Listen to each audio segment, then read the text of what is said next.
싶은 말씀. 레위기 8장 1절부터 21절입니다. 4절 한 절 읽겠습니다. 모세가 여호와께서 자기에게 명령하신 대로 하매 회중이 회막문에 모인지라. 레위기 1장서부터 7장까지는 5가지 제사법을 살펴봤습니다. 그리고 앞으로 살펴볼 8장, 9장, 10장은 제사장을 중심으로 실제적으로 제사를 드리는 이야기를 담고 있습니다. 8장은 모세를 중심으로 아론과 그의 아들들을 제사장으로 세웁니다. 그리고 9장은 처음으로 아론이 대제사장으로서 하나님께 제사를 올려드립니다. 그리고 하나님은 그 제사를 받아주십니다. 그리고 10장에서는 아론의 아들들의 불순종의 이야기가 비록 등장하지만 결국 죽음이라는 대가를 치르고 아론의 아들들의 제사 또한 하나님께서 받아주십니다. 레위기는 제사와 정결법을 다룬 책입니다. 하지만 동시에 역사를 배경으로 하는 책이라는 것을 반드시 기억하셔야 합니다. 예를 들어 오늘 본문은 아론을 대제사장으로 세우는 위임식의 이야기입니다. 오늘 그 위임식의 역사적 배경은 다음과 같습니다. 아론은 우상을 만든 자이고 불순종한 자였습니다. 모세가 십계명을 받으러 시내산에 올라간 사이에 아론은 매우 자발적으로 이스라엘 백성들이 원하는 애굽의 황금 송아지를 우상을 만든 자입니다. 그는 죄인입니다. 하지만 하나님은 그런 아론을 용서하시고 말씀하신 대로 계획하신 대로 그를 대제사장으로 세우십니다. 이렇듯 레위기의 모든 규정 뒤에는 출애굽기 또는 민수기에서 등장하는 역사가 함께 존재한다라는 것을 기억하셔야 합니다.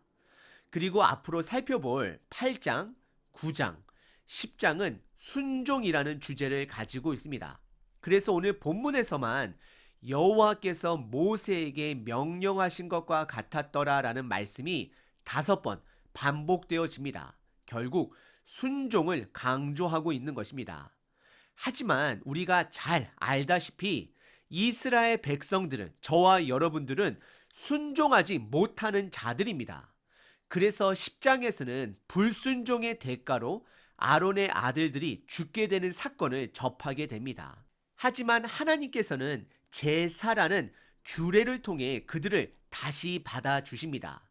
그래서 이들은 한 번에 드려지는 제사가 아닌 매번 속죄제, 번제, 화목제를 끊임없이 드려야만 했습니다. 그럼 제사가 필요 없는 이 시대에 살아가는 저와 여러분들에게는 무엇이 필요할까요? 그것은 온전한 순종을 통해 단 한 번의 제사를 이루신 예수님께 순종하는 제사의 마음이 필요한 것입니다. 매번 넘어진다 할지라도 다시 일어나 예수님께 순종하는 삶이 우리 삶의 방향이 되어야 합니다. 오늘 본문을 통해 나의 삶의 방향이 예수님의 말씀에 순종하는 삶의 방향을 살고 있는지 스스로 점검해 보시길 바랍니다.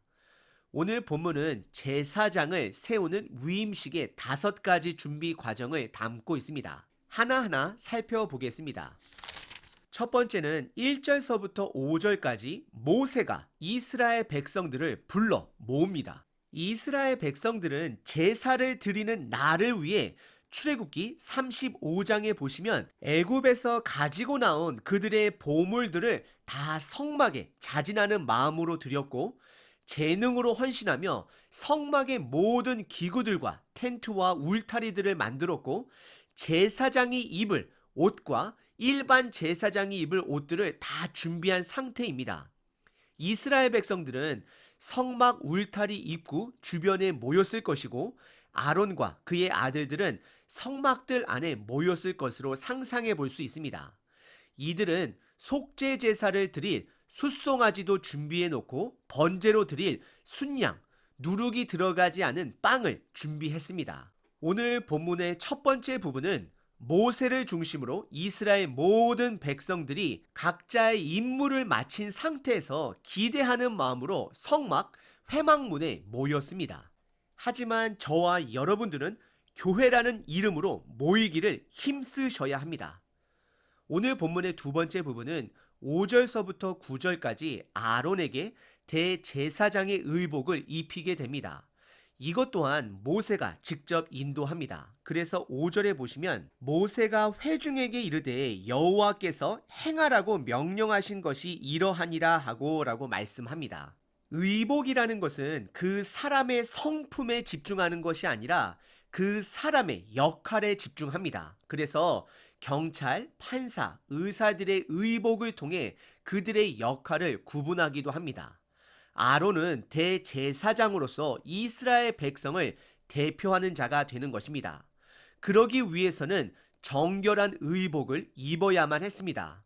생식기가 드러나지 않게 속바지를 입고 교회의 성가대원들이 입는 긴 흰색 원피스를 입고 그 위에 파란색 겉옷을 입고 그 위에는 화려한 색깔로 만든 조끼 모양과 같은 에봇과 허리띠를 함께 입습니다. 그리고 대제사장의 의복의 가장 하이라이트인 12지파를 상징하는 보석이 달린 흉패를 입고 머리에는 흰색 모자관을 쓰고 이마 부분에는 금으로 된 성패를 붙이게 됩니다. 오늘 본문의 두 번째 부분은 아론에게 대제사장의 의복을 입히는 의식을 행하였습니다. 그리고 아론이 입은 판결 흉패는 이스라엘을 대표하는 상징이 되는 것입니다. 하지만 저와 여러분들은 제사장의 의복이 아닌 이미 죄의 전쟁에서 승리하신 예수님을 위해 전신갑주를 입어야 합니다. 그리고 오늘 본문의 세 번째 절차는 10절서부터 13절까지 기름을 발라 거룩하게 합니다. 이것 또한 모세가 집도합니다. 모세는 출애굽기 40장에 기록된 대로 성막 안의 모든 것에 기름을 바르게 됩니다. 그리고 뜰에 있는 제단과 모든 기구와 물두멍과 받침에 발라 거룩하게 하고 대제사장의 역할을 감당할 아론에게 기름을 머리에 붓게 됩니다. 이것은 그를 거룩하게 하는 것입니다. 거룩이라는 것은 하나님의 것으로 구별한다는 것입니다. 그리고 13절에서는 아론의 아들들, 즉 제사장들에게는 대제사장의 의복의 단순한 버전인 옷을 입히게 됩니다. 그들에게는 겉옷이나 에봇이나 흉패는 없었습니다. 오늘 본문의 세 번째 부분은 기름으로 성막 안의 모든 것을 거룩하게 하고 아론에게 부음으로 그를 거룩하게 했습니다. 저와 여러분들은 성령의 부으심으로 충만하셔야 합니다. 오늘 본문의 네 번째 부분은 14절서부터 17절까지 속죄 제사를 드리게 됩니다. 속죄 제사 때는 대상에 따라 희생물이 달라집니다. 제사장들을 위할 때는 숫송아지를 희생 제물로 드리게 됩니다. 그래서 아론과 그의 아들들은 그들의 손을 숫송아지 머리 위에 안수하며 숫송아지가 그들의 죄를 대신하여 담당하게 됩니다. 이때까지는 모세가 제사장의 역할을 감당합니다. 왜냐하면 아직까지는 제사장으로 세워진 사람이 없기 때문입니다. 그래서 모세가 제사장의 자격으로 숫송아지를 잡고 그 피를 번제단의 뿔에 바르고 나머지 피는 제단 아래 쏟아 붓게 됩니다. 그리고 가장 귀한 부위인 기름과 마음의 상징인 콩팥은 하나님께 태워 올려드리고 나머지 아까운 모든 고기를 포함하여 모든 부분들은 진영 밖으로 나아가 불사르게 됩니다. 왜냐하면 이것은 그들의 죄를 상징하기 때문입니다. 오늘 본문의 네 번째 부분은 제사장들을 위한 속죄 제사를 드렸습니다. 저와 여러분들은 우리들의 죄를 위해 단번에 제사로 죽으신 예수님의 속죄 제사를 기억하셔야 합니다. 그리고 오늘 본문의 마지막 다섯 번째 부분은 18절서부터 21절까지 위임식을 위한 번제를 드리게 됩니다. 이것 또한 모세가 직접 집도합니다.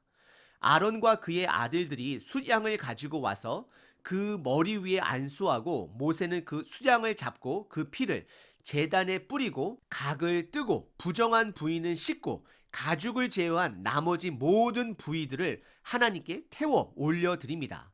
그래서 21절 마지막 부분에 보시게 되면 이는 향기로운 냄새를 위하여 드리는 번제로 여호와께 드리는 화제라, 불에 태우는 화제라 여호와께서 모세에게 명령하심과 같았더라 말씀하십니다. 오늘 본문의 마지막 5번째 절차는 제사장의 위임식을 위해 번제로 하나님께 올려드렸습니다. 오늘 본문은 제사장의 위임식 중 5가지 준비 과정을 살펴봤습니다. 이 모든 위임식의 중심에는 모세가 있었고 모세가 직접 인도했습니다. 첫 번째, 모세는 모든 회중들을 회막문 앞으로 모이게 했습니다. 그리고 두 번째는 대제사장이 될 아론에게 대제사장의 예술과 같은 예복을 입힙니다. 그리고 세 번째, 기름으로 성막과 아론에게 부어 거룩하게 하고 아론의 아들들에게는 간단한 예복을 입힙니다. 네 번째, 아론과 그의 아들들의 죄를 해결하기 위한 속죄 제사를 올려드립니다. 그리고 마지막 5번째는 그들의 헌신을 다짐하는 번제 제사를 하나님께 올려드립니다. 이들이 드려지는 제사는 이제 시작입니다. 왜냐하면 이들의 제사는 온전한 제사가 아니기 때문에 계속해서 죄를 해결하기 위해 드려져야만 했습니다. 오늘 본문을 지금 이 시대에 적용하면 다음과 같습니다. 예수님의 죽음은 모든 제사를 완성하는 단번에 드려진 제사입니다. 더 이상 추가적으로 드려질 필요가 없다라는 것입니다. 그래서 우리들에게는 이런 복잡한 제사가 필요 없습니다.